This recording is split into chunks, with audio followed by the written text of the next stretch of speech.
Hey Nick, as you know, we do these interviews to give new ideas and inspiration to artists all over the world. You might be my first photographer in Bulgaria, so thank you for coming in. And I'd love to learn more about you. Like, where did you grow up? If you could give me like a few minutes on who you are. Yeah, absolutely. So I grew up here in Bulgaria in a small city, Kazanlak. It's pretty much surrounded by the Rose Valley. Like, Bulgaria is the biggest producer of rose oil and products made from roses. So all that happens nearby my hometown. When I was about 18, 19, I moved to the capital, Sofia, and came here to study, to pursue my business degree. So when that happened, that was maybe like 2013. In 2016, after my third year finished in university, I had to drop out from university and move to the States, to Seattle, since my father wanted to bring me and my mom over there in the States. From there on, it was a little bit of a hard journey, since I found it a little bit hard without education and without experience in the States to get a corporate job.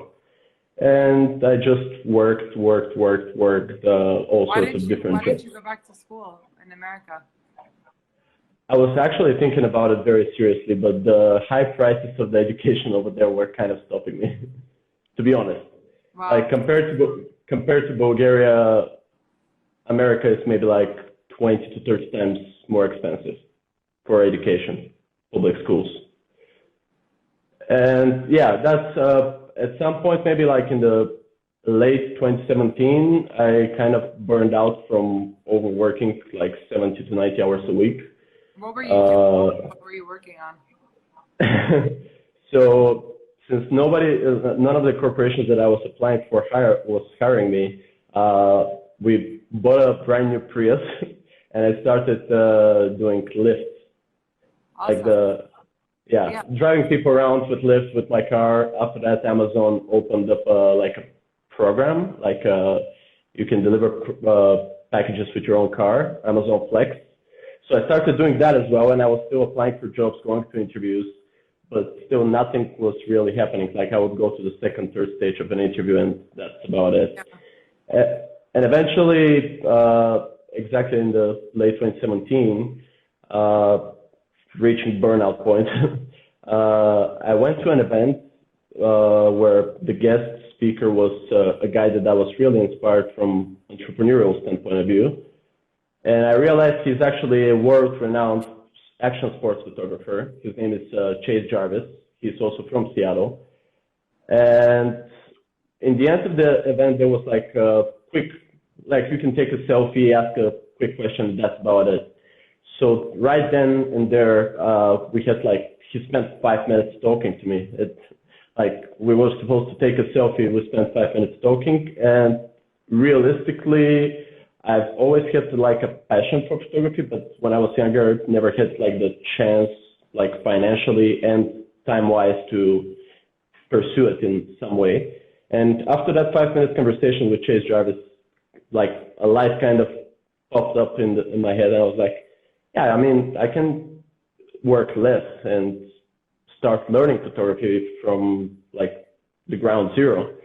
So yeah, that's when I started self-teaching myself. What made you go to that event? Like, why did you go to that event? Because I was following Chase Jarvis for quite a while online. He has like one of the bigger platforms in the world for photography education. It's called Creative Life. He's the founder of it, and I was following Creative Life's journey, his journey, etc., but I never knew he was a photographer. And when I saw that he's in Seattle, and yeah, that's pretty much what made me, because I was following his work for quite a while, and I was really curious to see that guy in person and hear a little bit more of his story, more, if you could say, intimately, because like at an event, it's in person, it's not digitally through a video or some other kind. Even though now in 2020 and 2021, everything is more digital oriented as a communication. So what happened after that, after you talked to him, you got inspired? Yeah, after that 5-minute conversation and insights, let's say, or perspectives that he gave me about life, not about photography, about life, I started working less. I started working instead of 70, 80, 90 hours a week. I started working 30, 40 hours, and the rest of the time I started investing into learning photography. Like I had a crappy crop sensor Nikon camera, but it was a great camera for me to learn. And I started taking pictures of literally everything in the beginning. I was watching YouTube videos, reading articles, and I was just snapping pictures of the bridges in Seattle, the people. Like I was doing everything so I can learn and learn about color, learn about exposure, shutter speed, all of the things that are involved in the technical side of photography. And after that, I started self-teaching myself again from online sources to retouch and edit. So how did you get your first customer, or when did you feel like you were ready to get a customer? So my first customer actually was back in the States. It was a couple that had their wedding, the lady that was getting married, a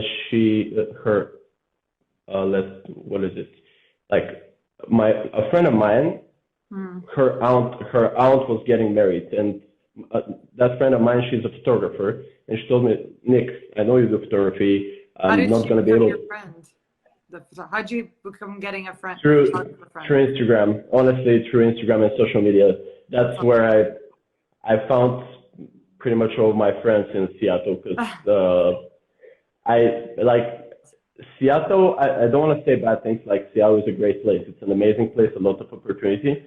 But sometimes people are a little bit more passive aggressive. They call it the Seattle freeze.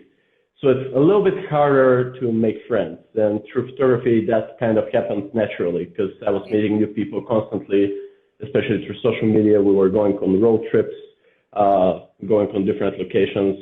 And back then I was mainly, while I was learning, I was doing mainly lifestyle portraits and landscape photography. So yeah, basically that wedding was my first customer back in the States. And initially, in the beginning of 2020, I took the decision to get back to Bulgaria and go all into photography, become a full-time professional photographer. And do you meet your parents, or did they come back with you? Oh, my parents are still back there. Wow. Yeah. So that must have been a hard decision to do that. I mean, honestly, I'm a grown-up at this point. Like, I just turned 26 in November. They honestly support me whatever I do, as long as it's as long as it makes me happy and it's slightly practical and it's not crazy adventurous. They will 100% support me. Of course, if it's not 100% practical, they'll be like, maybe you should do it this way. But they were totally supportive of me moving back to moving back to Bulgaria and pursuing photography as a career, passion, whatever you want to call it. Were you worried that there was less work in Bulgaria than there would be in Seattle? Honestly, not. I know that there are established, let's say, names in Bulgaria, especially in the fashion photography field. And there are established professionals in Seattle as well.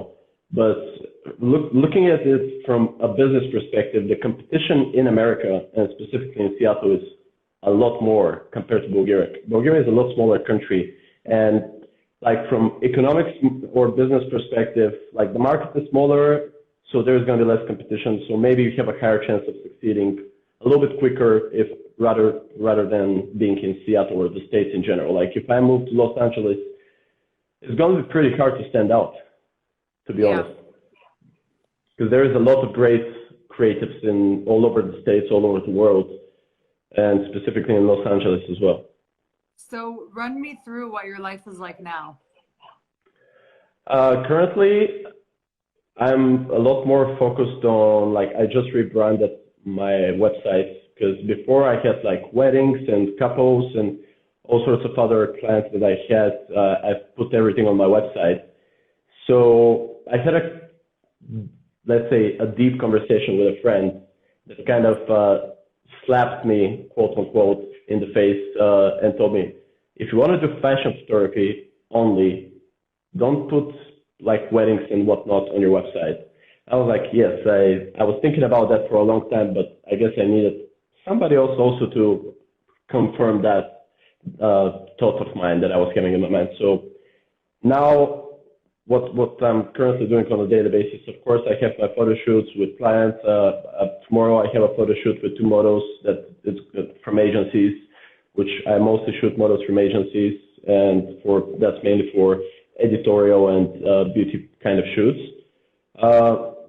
Of course, I have this going on, and also I'm editing day and night, like all day. But now I'm trying to focus more on the business side of photography, because every kind of art is amazing, but if we don't focus also a little bit on the business side of things, we tend to be way too focused on our, let's say, creative, our creations, let's call it creations.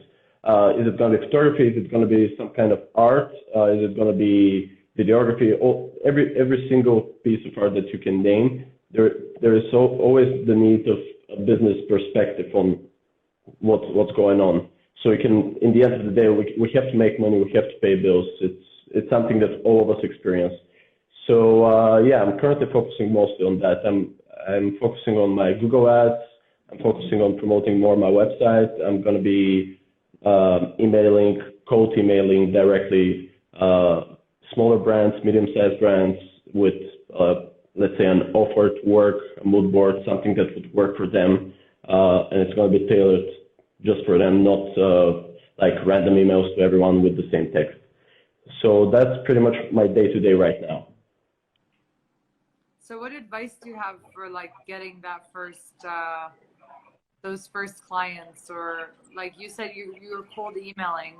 That could be really scary for people that are starting out. How did you kind of get over that worry, I guess? I mean, even if you're a salesperson, I've worked in sales before and in B2C and B2B sales. Even if you're a sales, I mean, do you feel like you're selling yourself?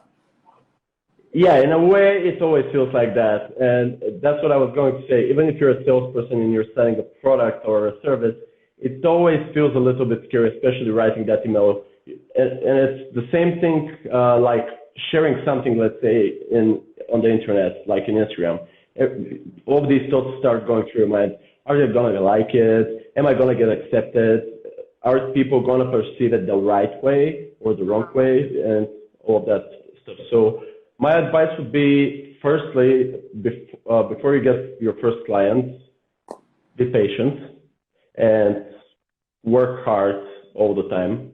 Like, I wouldn't say I'm a good example, but I go to bed at 2 a.m. every night, and I wake up at 7, 8 a.m.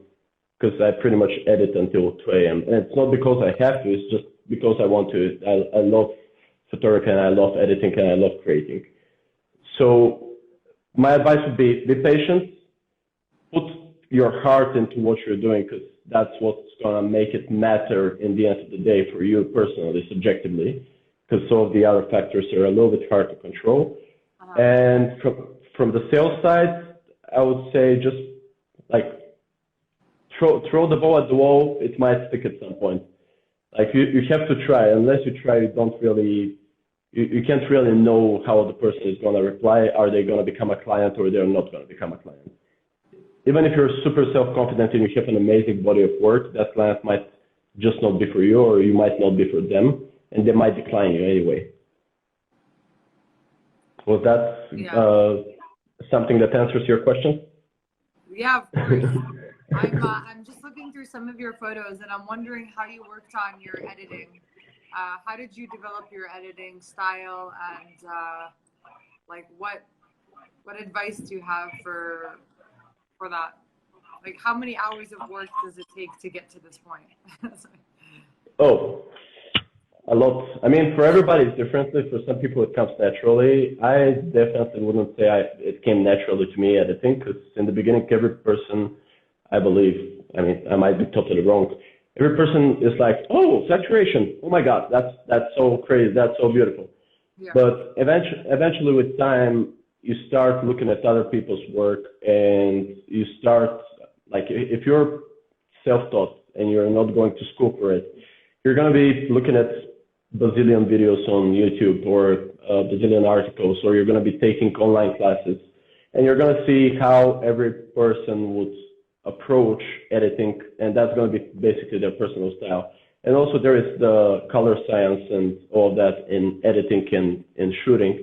So I would say I developed my style, let's call it like that, through reading a lot of articles and just seeing what's quote unquote right, what's quote unquote wrong. Like for skin retouching, what's a little bit too much, what's a little bit less. When do you get plastic skin, when you do not get plastic skin, and all of that. And just there were like a couple of main channels that I was following on YouTube that I was getting all my information from, and recently I started investing in courses from professional photographers like Carl Taylor. There's another platform that I cannot remember the name, but I have a couple of courses from there that I've been taking. Or masterclass or Teachable.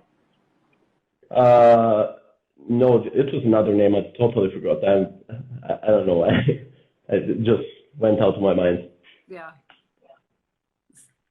But yeah, on YouTube also there is a lot of great channels that can give you at least a perspective how to interact with models, or if somebody's not a model, how to direct them, how to make them feel comfortable while you're shooting.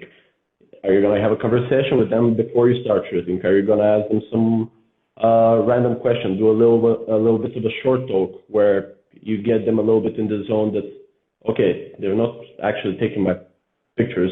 This person actually is kind of interested in me and wants to learn a little bit more. And people start feeling a little bit more calm when you start talking to them and asking questions about them and showing genuine interest in them.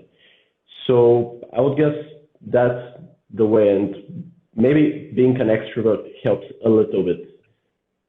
Yeah, no, definitely. It's all about resources and community. Community is super important. Yeah, community is huge. Yeah, exactly. And that's good that you can artificially create it by just like start messaging people on Instagram, start getting into groups. It does not need to come naturally to people. You can work for it. Yeah, and also like whenever, one way also to like, let's say, improve your work and become better. It's also like, I know spending a lot of time on social media is not exactly good, but it's also pretty good if you want to improve.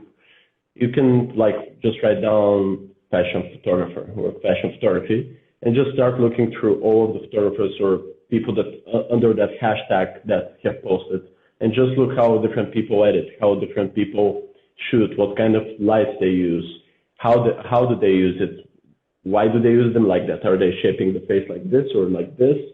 Are they trying to stop the light, make it a little bit more dramatic? Like there is a great photographer who has a class actually that I watched, Mark Knight, if I don't mistake the name. The course is basically on how to create a dramatic portraiture.